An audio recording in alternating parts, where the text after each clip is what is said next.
Maya Juma wala Maya Juma to ko afle pa Maya Juma wala aéroport avion ku sakiri nguru to bay ko pousser wala ngo benu be fali be ngo benu wala ala plan wa sakio kanguru avion kanguru to bay ko pousser avion donc en tout cas mi diplôme on ça no avion pousser la diplôme voilà donc ba wala o kale so alors voilà on a encore des théories voilà c'est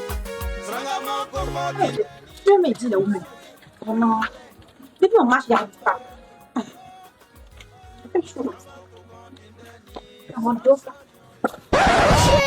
Jesus, oh my God.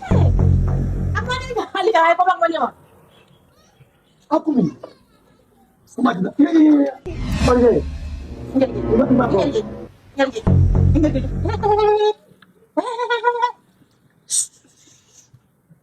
Makan dulu. Siapa? Makan dulu. Usah ang kurapa.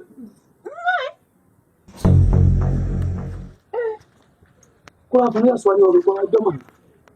Kurapa aswani orang kau joma. Apa tu rasa terayo? Aku sini pragmatik aja jauh. Bukan kerana esok memang jauh. Buat apa bom biosu? Jual apa bio? Udu.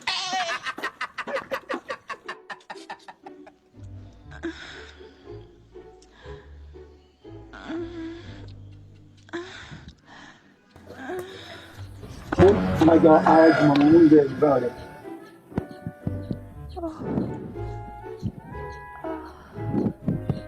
Nang una mambule kwa siulao. Belajar bong. Bebe, oh bebe. Kau sebenarnya berani pasal dia. You.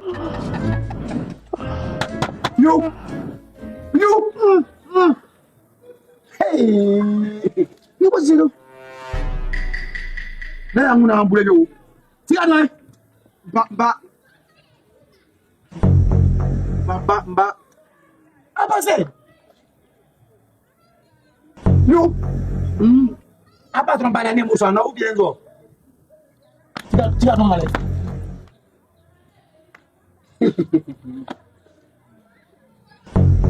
Ayo.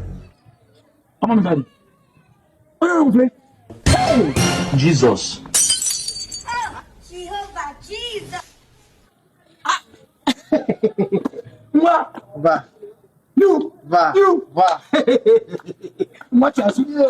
Moi chasu. Ai. Não há um kurapa tu mampu coba yang. Lagi. Pak.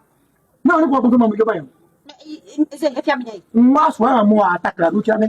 Wah mau cakap mau. Aji, mau belum aku tengah. Saya belum aku tengah. Abi jadi apa? Pas. Hey. Mau kami jalan. Kau sama kita jam je. Bambi. Apa ni suatu? Kurapa boleh? Mwana mutu kila ni mwana le. Oni na mutu swambule nde. Nkumba na boye ngende. Fanga mwanu. Wala. Kwa sile kwa. Oh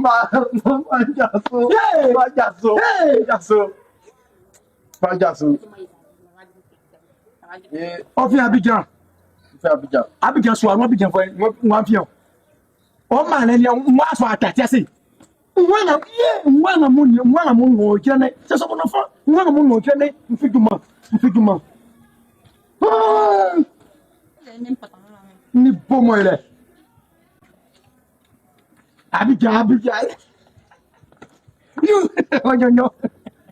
Oh, non, il pas ah, di bla bon, non, tu veux ça, ben il y a bla moi, tu as dit, c'est quoi, chua, ada de kulik ma, on passe ma promets kana ngo samza ke wa chenke kwanza nsam kanyo tika kunde wala fa wa sonsi nia amu utiliser mes code promo Melbet mes code promo Erico 225 premier rechargement ma yo fa gwa portable msai anya 200% de bonus bisa saya ko ara ba ko ko on a encore dedans était on